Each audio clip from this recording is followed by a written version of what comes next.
ಪ್ರೀತಿ ವಿಚಾರಕ್ಕೆ ಮನನೊಂದು ಯುವಕ ಆತ್ಮಹತ್ಯೆ ಮಾಡಿಕೊಂಡಿದ್ದಾನೆ.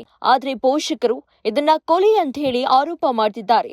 35 ವರ್ಷದ ರಾಜೇಶ್ ನೇಣು ಬಿಗಿದುಕೊಂಡು ಆತ್ಮಹತ್ಯೆ ಮಾಡಿಕೊಂಡಿದ್ದಾನೆ. ನೆಲಮಂಗಲದ ಕುದೂರು ರಸ್ತೆಯ ಮಲ್ಲಿಕುಂಟೆಯ ತೋಟದಲ್ಲಿ ಈ ಒಂದು ದುಡುಕಿನ ನಿರ್ಧಾರಕ್ಕೆ ಕೈ ಹಾಕಿದ್ದಾನೆ. ಬೆಂಗಳೂರಿನ ಬಾಗಲೂರಿನ ಸಾತನೂರು ನಿವಾಸಿ ರಾಜೇಶ್ ಶಿವಣ್ಣ ಎಂಬುವರ ಎರಡನೇ ಮಗ. ದೂರದ ಸಂಬಂಧಿ ದಿನೇಶ್ ಎಂಬುವರ ಬಳಿ ಕೆಲಸ ಮಾಡಿಕೊಂಡಿದ್ದ. ಸ್ಟೀಲ್ ಅಂಗಡಿ ಹಾಗೂ ತೋಟ ನೋಡಿಕೊಂಡಿದ್ದ ರಾಜೇಶ್ ಸಾತನೂರಿನಲ್ಲಿರುವ ಸ್ಟೀಲ್ ಅಂಗಡಿಯನ್ನ ನೋಡಿಕೊಂಡು ಜೀವನವನ್ನ ನಡೆಸ್ತಾ ಇದ್ದ. ಈ ವೇಳೆ ಯುವತಿಯೋರ್ವಳ ಪರಿಚಯವಾಗಿರುತ್ತೆ. ಇಬ್ಬರು ಪ್ರೀತಿಸ್ತಾ ಇರ್ತಾರೆ. ಆಗಾಗ ಇವರಿಬ್ಬರ ನಡುವೆ ಗಲಾಟೆ ಕೂಡ ಆಗ್ತಾ ಇತ್ತು.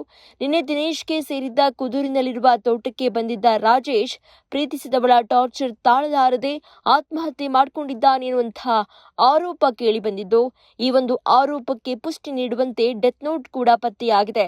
ಸದ್ಯ ಡೆತ್ ನೋಟ್ ಮೇಲೆ ಅನುಮಾನ ವ್ಯಕ್ತಪಡಿಸಿರುವ ಪೋಷಕರು, ನನ್ನ ತಮ್ಮನ ಕೊಲೆಯಾಗಿದೆ, ಆತನ ಸಾವಿನ ಸುತ್ತ ಅನುಮಾನವಿದೆ, ಯಾರೋ ಕೊಲೆ ಮಾಡಿ ಆತ್ಮಹತ್ಯೆ ಅಂತ ಬಿಂಬಿಸುತ್ತಿದ್ದಾರೆ ಅಂತ ಆರೋಪ ಮಾಡಿದ್ದಾರೆ. ಘಟನೆ ಸಂಬಂಧ ಕುದೂರು ಪೊಲೀಸ್ ಠಾಣೆಯಲ್ಲಿ ಪ್ರಕರಣ ದಾಖಲಾಗಿದ್ದು, ನೆಲಮಂಗಲ ಆಸ್ಪತ್ರೆಯ ಶವಕಾರಕ್ಕೆ ಮೃತದೇಹವನ್ನ ರವಾನೆ ಮಾಡಲಾಗಿದೆ. ನೀವು ಸಣ್ಣ ಆಗ್ಬೇಕಲ್ವಾ? ಅದು ಒಂದು ಉತ್ತಮ ಆಹಾರದಿಂದ ಸಣ್ಣ ಆಗ್ಬೇಕಲ್ವಾ? ಪ್ರತಿದಿನ ನಮ್ಮ ಜೀನಿ ಸ್ಲಿಮ್ ನ ಯೂಸ್ ಮಾಡಿ ಯಾವುದೇ ಸೈಡ್ ಎಫೆಕ್ಟ್ ಇಲ್ದಂಗೆ ನೀವು ಸಣ್ಣ ಆಗ್ತೀರಾ.